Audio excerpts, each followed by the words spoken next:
ಜಾತ್ಯತೀತ ಮಹಾತ್ಮ ಗಾಂಧಿಯವರ ಅಧ್ಯಕ್ಷತೆಯ ಐತಿಹಾಸಿಕ ಬೆಳಗಾವಿ ಕಾಂಗ್ರೆಸ್ ಅಧಿವೇಶನಕ್ಕೆ 100 ವರ್ಷ ಪೂರ್ಣಗೊಂಡ ಹಿನ್ನೆಲೆಯಲ್ಲಿ ಇಂದು ಹುಮ್ನಾಬಾದ್ ಬ್ಲಾಕ್ ಕಾಂಗ್ರೆಸ್ ವತಿಯಿಂದ ಮಾಜಿ ಸಚಿವರಾದ ರಾಜಶೇಖರ್ ಬಿ ಪಾಟೀಲ್ ರವರ ಗೃಹ ಕಚೇರಿಯಿಂದ ಪಟ್ಟಣದ ಡಾಕ್ಟರ್ ಬಿಆರ್ ಅಂಬೇಡ್ಕರ್ ವೃತ್ತದವರೆಗೆ ಗಾಂಧಿ ನಡಿಗೆ ಪಾದಯಾತ್ರೆಯನ್ನ ಮಾಡಲಾಯಿತು. ನಂತರ ಡಾಕ್ಟರ್ ಬಿಆರ್ ಅಂಬೇಡ್ಕರ್ ಅವರಿಗೆ ಮಾಲಾರ್ಪಣೆಯನ್ನ ಮಾಡಿ ಗೃಹ ಕಚೇರಿಯಲ್ಲಿ ಗಾಂಧೀಜಿಯವರ ಆದರ್ಶ ಮತ್ತು ಮಾರ್ಗಗಳನ್ನು ನಾವು ಮೈಗೂಡಿಸಿಕೊಳ್ಳಬೇಕೆಂದು ಜೈ ಜವಾನ್ ಜೈ ಕಿಸಾನ್ ಎಂದು ಹೇಳಿದವರೇ ಲಾಲ್ ಬಹದ್ದೂರ್ ಶಾಸ್ತ್ರಿ ಎಂದು ವಿಧಾನ ಪರಿಷತ್ ಸದಸ್ಯರಾದ ಚಂದ್ರಶೇಖರ್ ಪಾಟೀಲ್ ಅವರು ತಿಳಿಸಿದರು. ಅಲ್ಲದೆ ಡಿಸಿಸಿ ಬ್ಯಾಂಕ್ನ ಉಪಾಧ್ಯಕ್ಷರಾದ ಅಭಿಷೇಕ್ ಆರ್ ಪಾಟೀಲ್ ಅವರು ಮಾತನಾಡುತ್ತಾ ಅಹಿಂಸಾವಾದಿ ಶಾಂತಿಯ ಮೂಲಕ ಹೋರಾಟ, ದೇಶದ 2ನೇ ಪ್ರಧಾನಿಯಾಗಿರುವ ಶಾಸ್ತ್ರಿ ಜನ್ಮದಿನದ ಶುಭಾಶಯಗಳು ಕೋರಿದರು. ಬ್ಲಾಕ್ ಕಾಂಗ್ರೆಸ್ ಅಧ್ಯಕ್ಷರಾದ ಅಫ್ಸರ್ ಮಿಯಾ ಮಾತನಾಡುತ್ತಾ ಬಿಜೆಪಿಯವರು ಏನೂ ಮಾಡದೆ ನಾನು ಮಾಡಿದ್ದೇನೆ ಎಂದು ಹೇಳಿಕೊಳ್ಳುತ್ತಿದ್ದಾರೆ. ಆದರೆ ನಾವು ಕಾಂಗ್ರೆಸ್ನವರು ಬಹಳಷ್ಟು ಅಭಿವೃದ್ಧಿ ಮಾಡಿದ್ದೇವೆ. ನಾವೆಷ್ಟು ಹೇಳಿಕೊಳ್ಳಬೇಕು ಹೇಳಿ? ಪ್ರತಿ ಬೂತ್ ಮಟ್ಟದಲ್ಲಿ ತಾವು ಪ್ರಚಾರ ಮಾಡಬೇಕೆಂದು ಕಾಂಗ್ರೆಸ್ ಕಾರ್ಯಕರ್ತರಿಗೆ ತಿಳಿಸಿದರು. ಇದೇ ಸಂದರ್ಭದಲ್ಲಿ ಕಾಂಗ್ರೆಸ್ ಗ್ರಾಮೀಣ ಅಧ್ಯಕ್ಷರಾದ ಓಂಕಾರ್ ತುಂಬಾ, ಜಿಲ್ಲಾ ಪಂಚಾಯತ್ ಉಪಾಧ್ಯಕ್ಷರಾದ ಲಕ್ಷ್ಮಣರಾವ್ ಬುಳ್ಳ, ಯೂತ್ ಕಾಂಗ್ರೆಸ್ ಅಧ್ಯಕ್ಷರಾದ ಉಮೇಶ್ ಜಮಕಿ, ಪುರಸಭೆ ಅಧ್ಯಕ್ಷರು, ಉಪಾಧ್ಯಕ್ಷರು, ಸದಸ್ಯರು ಮುಂತಾದವರು ಉಪಸ್ಥಿತರಿದ್ದರು. JK news Kannada, Humnabad. ಇದು ಭ್ರಷ್ಟರ ಪಾಲಿಗೆ ಸಿಂಹ ಸ್ವಪ್ನ.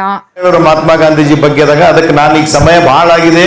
ಈಗ ನಮ್ಗೆಲ್ಲರಿಗೆ ಇನ್ನೂ ಟಿವಿಯಲ್ಲಿ ನೋಡ್ತಾ ಇರ್ಬೇಕಾಗ್ತದ. ಯಾಕಂದ್ರೆ ತಮ್ಗೆಲ್ಲ ಗೊತ್ತಿದ್ದಂಗೆ ಈ 1924ರಲ್ಲಿ ಮಹಾತ್ಮ ಗಾಂಧೀಜಿಯವರು ಬೆಳಗಾಂನಲ್ಲಿ ಬಂದು ಮೊದಲನೇ ಸರ್ತಿ ಅಧಿವೇಶನಲ್ಲಿ ಪಾಲ್ಗೊಂಡು ಇದು ನೆನಪು ಮಾಡ್ಕೊಂಡು ಇವತ್ತು 100 ವರ್ಷ ಆಗಿದೆ. ಅದಕ್ಕೆ ಅವ್ರ ನೆನಪಿನಲ್ಲಿ 100 ವರ್ಷ ಆಗಿದೆ ಅಂತ ಹೇಳಿ ಇವತ್ತು ಇಡೀ ಕರ್ನಾಟಕದಲ್ಲಿ ಈ ತರ ನಾವು ಅರ್ಧ ಕಿಲೋಮೀಟರ್, ಯಾಕಂದ್ರೆ AICC ಅಧ್ಯಕ್ಷರು ಮತ್ತೆ ನಮ್ಮ ಕರ್ನಾಟಕ ಅಧ್ಯಕ್ಷರು, ಮುಖ್ಯಮಂತ್ರಿಗಳು ಅವರ ಆದೇಶ ಮೇಲೆ ನಾವೆಲ್ಲರೂ ಕೂಡ್ಕೊಂಡು ಅವರು ಎಲ್ಲರೂ ಕೂಡಿ ಅವ್ರಿಗೆ ನೆನೆಸ್ಕೊಂಡು ಅರ್ಧ ಕಿಲೋಮೀಟರ್ ಹೋಗಿ ಅರ್ಧ ಕಿಲೋಮೀಟರ್ ಬಂದು ಮತ್ತು ನಾವೆಲ್ಲರೂ ಕುಂತಿ ಅವ್ರು ಮಾಡಂತ ಕಾರ್ಯಕ್ರಮವನ್ನು ನೋಡ್ಬೇಕಂತ ಹೇಳಿದಾರ. ಇದು ಸುಮಾರು ಕರ್ನಾಟಕದಲ್ಲಿ 226 ಶಾಸಕರಿದ್ದಾರ. ಹಾಗೆ ಪೂರ 224 ತಾಲೂಕದಲ್ಲಿ ಮತ್ತು ಎಲ್ಲ ಇದರಲ್ಲಿ ಈ ಕಾರ್ಯಕ್ರಮವನ್ನು ಮಾಡಬೇಕಂತ ಹೇಳಿದ್ದಾರೆ. ಹಾಗಾಗಿ ಎಲ್ಲ 224 ನಮ್ಮ ಇದರಲ್ಲಿ ಎಲ್ಲ ಕಡೆ ಹಮ್ಮಿಕೊಂಡಿದೆ. ಅದಕ್ಕಾಗಿ ತಾವೆಲ್ಲರೂ ಇವತ್ತು ಲಾಲ್ ಬಹದ್ದೂರ್ ಶಾಸ್ತ್ರಿ ಜನ್ಮದಿನದ ಎಲ್ಲರಿಗೂ ಶುಭಾಶಯಗಳನ್ನು ಹೇಳುತ್ತಾ ಕಾರ್ಯಕ್ರಮ. ಯಾಕಂದ್ರೆ ನಾವೆಲ್ಲ ಪಕ್ಷ ಭೇದ ಬಿಟ್ಟು ಮೊದಲನೇ ಮಾತಿಗೆ ನಾವು ಭಾರತೀಯರು ಅಂಥೇಳಿ ತೋರಿಸ್ಕೊಟ್ಟಿದ್ದಕ್ಕೆ ಕಾಂಗ್ರೆಸ್ ಪಕ್ಷದಕ್ಕೆ ನಾನು ಮತ್ತೆ ನಮ್ಮ ಚೀಫ್ ಮಿನಿಸ್ಟರ್ ಆಗಲಿ, ನಮ್ಮ ಪಕ್ಷದ ಅಧ್ಯಕ್ಷರಾಗಲಿ, ನಮ್ಮ ಬ್ಲಾಕ್ ಕಾಂಗ್ರೆಸ್ ಅಧ್ಯಕ್ಷರಾಗಲಿ, ನಮ್ಮ MLC ಸಾಹೇಬರಾಗಲಿ, ಎಲ್ಲ ಬಂದಿರುವಂಥ ನನ್ನ ಅಣ್ಣ ತಮ್ಮಂದಿರಾಗಲಿ ಹೃದಯಪೂರ್ವಕ ಧನ್ಯವಾದ ಹೇಳ್ತೀನಿ. ಯಾಕಂದರೆ ಕಾಂಗ್ರೆಸ್ ಒಂದು ಶಿಸ್ತಿನ ಪಕ್ಷ ಅಂತೇಳಿ ತಾವು ತೋರಿಸ್ಕೊಟ್ಟಿದ್ರಿ. ಒಳ್ಳೆ ರೀತಿಯಾಗಿ ಅವ್ರದ್ದು ನಮನ ಮಾಡಿ, ಅದೇ ರೀತಿ ಬಾಬಾ ಸಾಹೇಬ್ ಅಂಬೇಡ್ಕರ್ ಸ್ಟ್ಯಾಚ್ಯೂವರೆಗೂ ನಾವು ಹೋಗಿ ಸನ್ಮಾನ ಮಾಡಿ ಮತ್ತೆ ಇಲ್ಲಿ ಬಂದು ಅವ್ರ ಬಗ್ಗೆ ಮಹಾತ್ಮರು ಮತ್ತೆ ಲಾಲ್ ಬಹದ್ದೂರ್ ಶಾಸ್ತ್ರಿ ಆಗಲಿ ಅವ್ರು ಏನು ಕೊಡುಗೆ ಕೊಟ್ಟಿದ್ದಾರೆ ಅದೊಂದು ಅರಿವನ್ನು ತಿಳಿಸಿ ಮತ್ತೆ ಪುನಃ ಬರ್ತಕ್ಕಂಥ ದಿನದಲ್ಲಿ ನಾವು ಯಾವ ರೀತಿಯಾಗಿರ್ಬೇಕು, ಯಾವ ರೀತಿಯಾಗಿ ಬರ್ತಾವಣೆ ಮಾಡಬೇಕು, ಸಮಾಜಕ್ಕೆ ಯಾವ ರೀತಿಯಾಗಿ ತೊಗೊಂಡು ಹೋಗ್ಬೇಕು ಅಂತೇಳಿ ತಮ್ಮಲ್ಲೆಲ್ಲ ಹೇಳ್ಕೊಡ್ತಾ ಇದ್ದಾರೆ. ಅದಕ್ಕೆ ನನ್ನ ಪರವಾಗಿ ನಮ್ಮ ಪಕ್ಷದ ಎಲ್ಲ ಹಿರಿಯರಿಗೆ ಧನ್ಯವಾದ ಹೇಳ್ತೀನಿ. 24,000 rupees ಬಂದಿದೆ, ರಾಷನ್ ಬಂದಿದೆ, ದುಡ್ಡು ಬಂದಿದೆ 170 rupees. ಮತ್ತೆ ಬಸ್ಸಿಗೆ ನಮ್ಮ ಕಾನ್ಫರೆನ್ಸ್ ನಾವು ಮಾಡ್ತಾ ಇದ್ದೇವೆ 1,52,00,000 ರೂಪಾಯಿ ಪ್ರತಿ ತಿಂಗಳು ಆಗ್ತಾ ಇದೆ.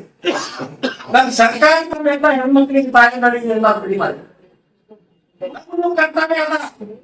ಸರ್ಕಾರ ಕಾರ್ಯಕ್ರಮ, ನನ್ನ ನಾಯಕರ ಕಾರ್ಯಕ್ರಮ ನಾವೆಲ್ಲ ಹಣ್ಣಿನ ಹೇಳಬೇಕು, ಒಣಗಬೇಕು, ನಾವೆಲ್ಲ ಕಡೆ ನಾವು ಒಣಗಬೇಕು. ನೋಡ್ರಿ, ಏನು ಮಾಡಂದ್ರೆ ಬಿಜೆಪಿನವ್ರು ಏನು ಅಡ್ವರ್ಟೈಸ್ ಮಾಡ್ತಾ ಇದ್ದಾರೆ, ನಾವೆಲ್ಲ ಮಾಡಿ ಮನೆಗೆ ಹೋಗ್ತೀವಿ.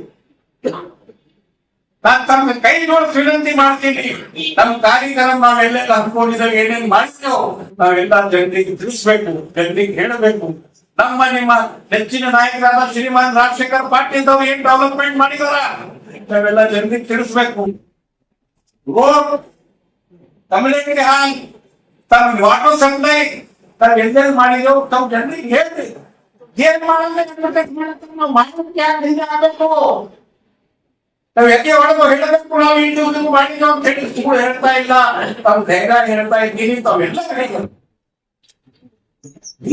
ತಾವೆಲ್ಲ ಇದು ಮಾಡಬೇಕು. ತಮ್ಗೆ ಏನು ಯಾರು ಗ್ರಹಿಸ್ಬೇಕಾಗಿಲ್ಲ, ಅಲ್ಲೇ ನ್ಯಾಯದಾಗ ಬರಬೇಕು, ಹೇಳ್ಬೇಕೆಲ್ಲ ಕಾರ್ಯಕ್ರಮ. ಕಾಂಗ್ರೆಸ್ ಸರ್ಕಾರ ಏನ್ ಮಾಡಿದೆ ಅಂತ ತಾವೆಲ್ಲ ಹೇಳ್ಬೇಕು. ಹೇಳಿದ್ರೆ ನಮ್ಗೆಲ್ಲ ಅಡ್ವರ್ಟೈಸ್ಮೆಂಟ್ ಆಗ್ತದ. ಮಕ್ಕಳ ಹೈಟೆಕ್ ಆಸ್ಪತ್ರೆ ಈಗ ಹುಮ್ನಾಬಾದ್ನಲ್ಲಿ. ಬೀದರ್ ಜಿಲ್ಲೆಯ ಜನರಿಗೆ ಈಗ ತನ್ನ ಮಕ್ಕಳ ಆರೋಗ್ಯದ ಬಗ್ಗೆ ಚಿಂತೆ ಬೇಡ. ನಿಮ್ಮ ಜಿಲ್ಲೆಯ ಹುಮ್ನಾಬಾದ್ನ ಗಗನ್ ಆಸ್ಪತ್ರೆಯಲ್ಲಿಯೇ ಎಲ್ಲ ತರಹದ ಚಿಕಿತ್ಸೆ ಲಭ್ಯ. ನಿಮ್ಮ ಮಕ್ಕಳ ಆರೋಗ್ಯ ಈಗ ನಮ್ಮ ಜವಾಬ್ದಾರಿ. ಇಲ್ಲಿ NICU 10 beds, PICU 6 beds, BPAP, ವೆಂಟಿಲೇಟರಿ, central oxygen, ambulance, pharmacy, laboratory, vaccination, special ward, general ward ಸೇವೆಗಳು ಲಭ್ಯ. ಹಾಗಾದ್ರೆ ಹಿಂದೆ ಭೇಟಿ ನೀಡಿ ಗಗನ್ ಆಸ್ಪತ್ರೆ, ಪೊಲೀಸ್ ಠಾಣೆ ಹಿಂದುಗಡೆ, ಹುಮ್ನಾಬಾದ್. ಹೆಚ್ಚಿನ ಮಾಹಿತಿಗಾಗಿ ಸಂಪರ್ಕಿಸಿ 9620618472 ಅಥವಾ 8884666532. ಟಿವಿಎಸ್ ಕಂಪನಿಯ ತರತರಹದ ಮಾಡೆಲ್ ಬೈಕ್ ಖರೀದಿಸಲು ಯೋಚಿಸುತ್ತಿದ್ದರೆ SV ಟಿವಿಎಸ್ ಶೋರೂಮ್ ನಿಮಗಾಗಿ ತರುತ್ತಿದೆ ಹೊಸ ಮಾಡೆಲ್ಗಳ ಹೊಸ ಬೈಕ್ಗಳು. ಟಿವಿಎಸ್ನ ಎಲ್ಲಾ ತರಹದ ಬೈಕ್ಗಳು ಹಾಗೂ ಎಲ್ಲಾ ಬೈಕ್ಗಳ ಸರ್ವಿಸ್ ಹಾಗೂ ಅವುಗಳ ಸ್ಪೇರ್ ಪಾರ್ಟ್ಗಳು ಕೂಡ ಲಭ್ಯ. ಹಾಗಿದ್ರೆ ಹಿಂದೆ ಭೇಟಿ ನೀಡಿ. SV ಟಿವಿಎಸ್ ಶೋರೂಮ್ ಮಾಲೀಕರು Lokesh RJ, Bharat petrol bunk ಎದುರುಗಡೆ, ನಾಗಲಕ್ಷ್ಮಿ ದಾಬಾ ಹತ್ತಿರ, ಗುಲ್ಬರ್ಗಾ ರೋಡ್, ಹುಮ್ನಾಬಾದ್. ನಿಮ್ಮ ಬೈಕ್ ಅನ್ನು ಕಾಯ್ದಿರಿಸಿಕೊಳ್ಳಲು ಹಿಂದೆ ಸಂಪರ್ಕಿಸಿ 8494951009 ಅಥವಾ 08483